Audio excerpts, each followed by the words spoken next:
There you see President Obama in Denver this week. White House even has a hashtag for these outings. They call it "The Bear is Loose." With the president taking some heat for shooting pool, but not going to the border to see that crisis firsthand. One of the topics for our roundtable, joined by David Plouffe, President Obama's former campaign manager, senior advisor in the White House, Republican strategist Ana Navarro, our own Cokie Roberts, and the editor of the Weekly Standard, Bill Kristol. And David, let me begin with you. I think the Washington Post had a headline which showed some of the critics. They say the bear goes out for a beer and critics growl.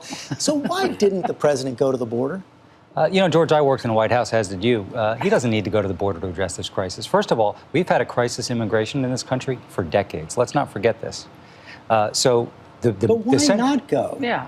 Well, the point is, he's had plenty of officials down there. It's beside the point. Okay, what we need to do is focus on we need to fix the immigration system most broadly.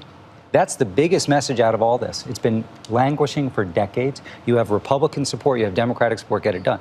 And then specifically on the issue of these kids, obviously, we need more resources. You just talked to Chairman Goodlatte.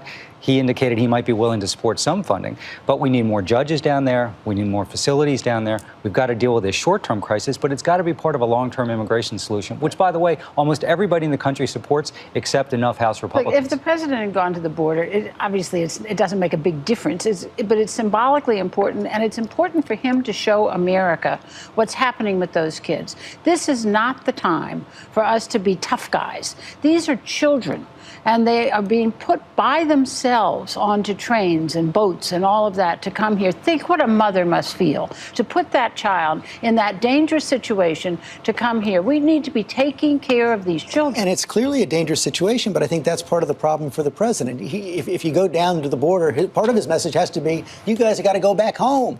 Well, and it's not going to be all compassion. But he can't say that. First of all, that's not what the law says.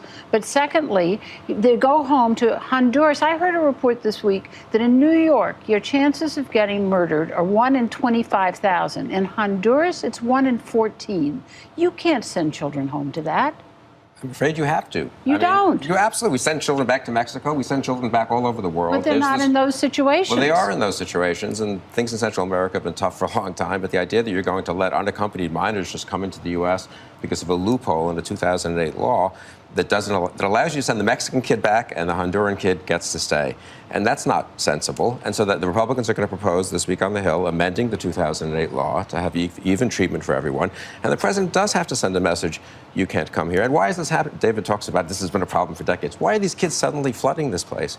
Because the president amnestied all the kids who were already here in 2012, and people in Central America decided... Can I just say one thing? He just finished the sentence. He amnestied all the kids who were here, and every sensible person in Central America thought, hey, great, if I can get my kid into the U.S., there'll be an amnesty for him. Let me tell you something. Unfortunately, there is not one cause for what is causing this.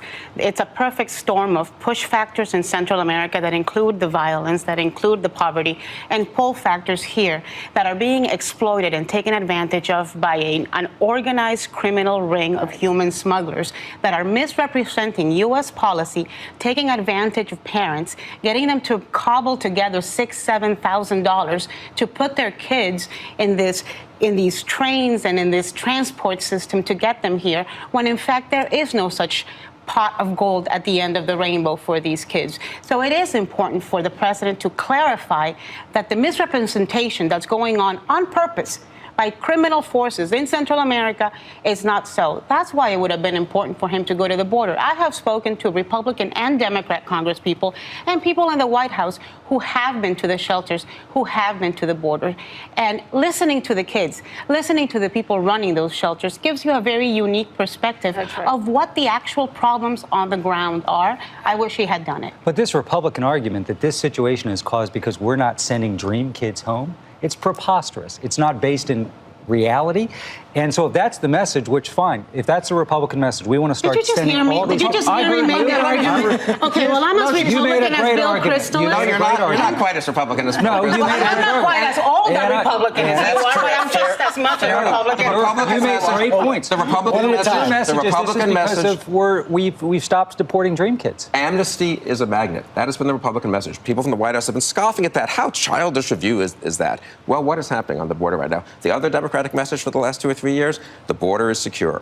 That's not true either. Well, you know, it's interesting. Unprecedented border resources, more in terms of people, in terms of personnel, in terms of money. And as Jerry Brown said in California, they all come to California, which, by the way, is welcoming them in many times. There's a fence in California, and they don't come to California. And they're coming from Texas to California. Right, well, that's wonderful. They're being shipped to California. Jerry Brown says, because our border is secure. Why is the California border secure? Because line, we built a fence there over the resistance of the Obama administration. The bottom line is the border is more secure than it has been. It's a completely secure no. But these kids are turning themselves in because when they think that when they turn them, they're not being apprehended by border guards. They are turning themselves in so that they can then go into the process. And hats off to the people in McAllen, Texas. And let me say one more thing. Sacred Heart Church and the Catholic Charities and Save the Children are in there trying to help these kids. And that's what the Congress should be focusing on. And there's one thing I want to say, you know, in light of what Koki just said, I'm very disappointed with those Hispanic celebrities that love to go to the White House to party and sing and dance for the president, with those Hispanic organizations and with people that are Hispanics and have a voice in this country that have not stood up and have not figured out a way to help those kids, at least while they're in those shelters, give them better conditions.